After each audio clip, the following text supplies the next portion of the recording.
হান্দার মতো নাস্তিকের জন্য, স্বাধীন হয়েছে তসলিমা নাসরিনের উত্তরসূরিদের জন্য। আমরা স্বাধীনতা পাই নাই। সেই বাংলাদেশে আল্লাহ তার হাবিব মুহাম্মদ সাল্লাল্লাহু আলাইহি ওয়াসাল্লামের আরশচুম্বী সম্মান মর্যাদার বিরুদ্ধে বাক স্বাধীনতার দোহাই দিয়ে নাস্তিকরা যখন তখন বেয়াদবি করে, তাদের শাস্তি যদি না হয়, আমরা মনে করি মুসলমান এখনো বাংলাদেশে পরাধীন। 47-এ আমরা স্বাধীন হই নাই, 71-এ স্বাধীন হয় নাই, 5ই আগস্ট স্বাধীন হয় নাই। আরেকটা বিপ্লব হবে, তাদের রক্ত ঢেলে দিয়ে হলো মুসলমান জাতীয় সংসদকে দখল করে নাস্তিকদের ফাঁসির রায়কে কার্যকর করবেন।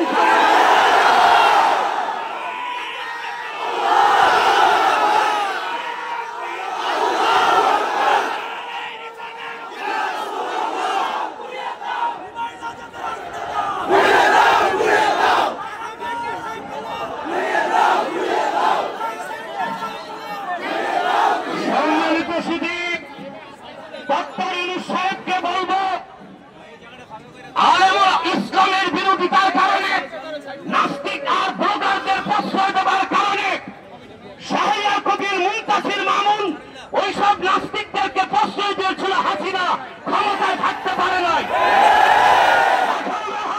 আর কুখ্যাত গালেব আর ফরহাদ বলসাইকে ইউনূস সরকার আপনি যদি প্রশ্রয় দেন, আপনি তো ক্ষমতা ছেড়ে বাংলাদেশ থেকে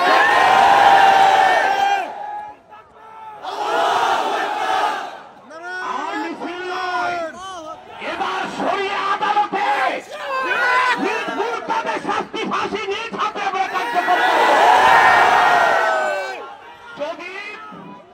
যদি আল্লাহ তার হাবিব সাল্লাল্লাহু আলাইহি ওয়াসাল্লামের বিরুদ্ধে বেয়াদবি করে যারা নাস্তিকদের মতে, সেটা যদি বাক স্বাধীনতা হয়, তাদের কল্লা কেটে দিবে, তা আমাদের হাতে স্বাধীনতা। প্রিয় ভাইরা, আমি বলবো হেফাজতে ইসলামের শীর্ষ নেতৃবৃন্দকে, আপনাদের যাত্রা হয়েছে শহীদি কাফেলার মাধ্যমে। আপনারা চূড়ান্ত প্রস্তুতি দিতে হবে। কুখ্যাত রাখাল রাহা গালেবকে গ্রেফতার করে ফাঁসি কাস্টে ঝুলাতে হবে। তাসলিমার কোন বই বাংলাদেশে চলবে না। কোরআন ও সুন্নাহ বিরোধী আল্লাহ তার আখির নবী মুহাম্মদ সাল্লাল্লাহু আলাইহি সাল্লামের আরশচুম্বী সম্মান মর্যাদার বিরুদ্ধে যেই কথা বলবে, বাক স্বাধীনতার দোহাই দিয়ে আমরা আমাদের হাতের স্বাধীনতা চালু করে দিব। তখন আবার চরমপন্থা বলবেন না। 5ই আগস্ট আপনারা দেশ দখল করেছেন গণতান্ত্রিক পদ্ধতিতে, না চরমপন্থায়। মুসলমানও চরমপন্থায় নামতে বাধ্য হবে। আমাদের কলিজায় রক্তের ক্ষরণ হচ্ছে। রাখাল রাহা আর কুখ্যাত সোহেল গালেবের খুঁটির জোর কোথায় জানতে চান।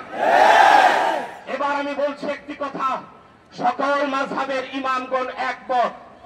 قد انعقد الإجماع على أن من سب الله ورسوله صلى الله عليه وسلم يكفر ويقتل ولا تقبل توبة। আল্লাহ তার আখির নবী মুহাম্মদ সাল্লাল্লাহু আলাইহি সাল্লামের আরশচুম্বী সম্মান মর্যাদার বিরুদ্ধে যদি কেউ বক্তব্য দেয়, সে কাফের বলে ঘোষিত হবে।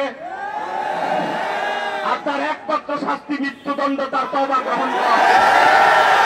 আপনারা প্রস্তুত আছেন?